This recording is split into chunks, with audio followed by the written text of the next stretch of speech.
Al Kadosh. Boker Or. Bekiim Bahalacha 4. Day 49. Page 124. Siman Kavzain 27. Halacha Het. What about a gidem? She'en lo yad. A person that doesn't have a hand. Yeah? So he says like this. He says gidem sheniktea yado asmalit. A guy that his left hand was cut off. Right? If he says it's missing or whatever. So he says, if he still has part of the hand, he has to put it on the left hand. But if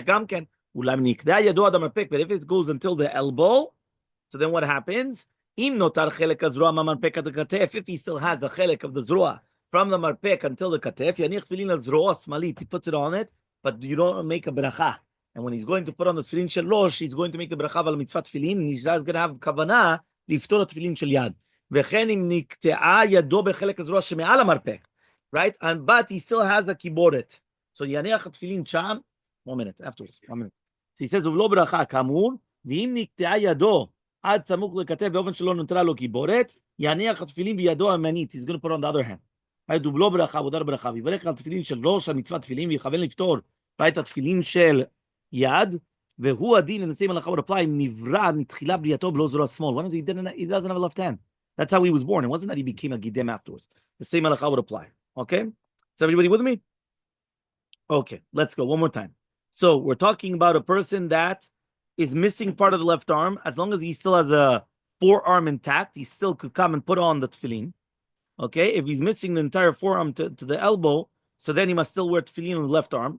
Okay? Instead, he must recite the mitzvah tefillin when he puts on the tefillin shel rosh, and he's going to make a bracha there, and he's going to have in mind the tefillin shel yad. Okay? Yes, 100%. Tosafot, yeah, look in 127. Tosafot ruled that as long as some portion of the forearm is intact, the person is obligated to put on the tefillin shel yad, based on their interpretation of the Gemara Masechet Menachot. Right, or Zarua interpreted it differently, and therefore he concluded that the person is exempt since most of his forearm is missing. So Rabbi cites both opinions and ruled that this person should put on tefillin on the upper arm, but he must not say the bracha. The Mishnah Berurah explained that the Ramah means that he must put the tefillin on his left arm, but the Magen Avraham explained that this person should have the tefillin placed on his right arm. Right? Why? Because that's the one that's still intact. The Mishnah Berurah rejected this opinion, and he says, no, you're not supposed to do that. The Kaf HaChaim Sofer rules stringently that this person should place the tefillin on his left arm, but the later on each day he should have it placed on the right arm as well. Okay, fine. 128. Because of the debate amongst the poskim, a person missing his entire forearm should put on the tefillin shel yad, but don't make a beracha. And the Mishnah Berurah says that according to the Ramah, he makes 2 berachot anyway. Okay, so he says the Ma'amar Mordechai, right? He says that he must say the bracha on the al mitzvah tefillin. Okay, fine. Gidem שנקטעה ידו הימנית, אם נקטעה כולה או אפילו נשאר חלק מהזרוע, יניח התפילין על ידו השמאלית. What happens right now if the right hand was taken off? Right? So he says whether it's going to be kula or afilu nishar chelek, it doesn't matter. He's going to put it on the left hand, and he should ask other people to help him out. But if they was cut off the right arm underneath the elbow, or the palm, some people say that then he's like an interiyad. So therefore now he has to do everything with the left hand. And some people have a doubt on this. So therefore basically he should just do al mitzvah tefillin and have the kavanah to be poter the tefillin shel yad. Because basically if a person doesn't have the right hand, now he became a lefty, obviously. So if he becomes a lefty, so now technically speaking, so now what's going to happen now? It's a completely different halacha.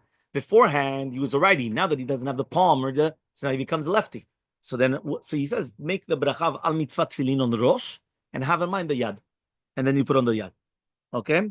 The last halacha, in shtatka yado, right? If it's paralyzed. Ad she'eno margish badavar. Ach, ena yad yivesha legam, but it's not completely dried out. You can still have blood coming out from here. So, if he have it on his left hand, he still puts on the tefillin with a bracha. Because at the end of the day, there's still obviously veins. There's still something there, obviously. Right? There's still blood there. So he says, but if it happened to his right hand, right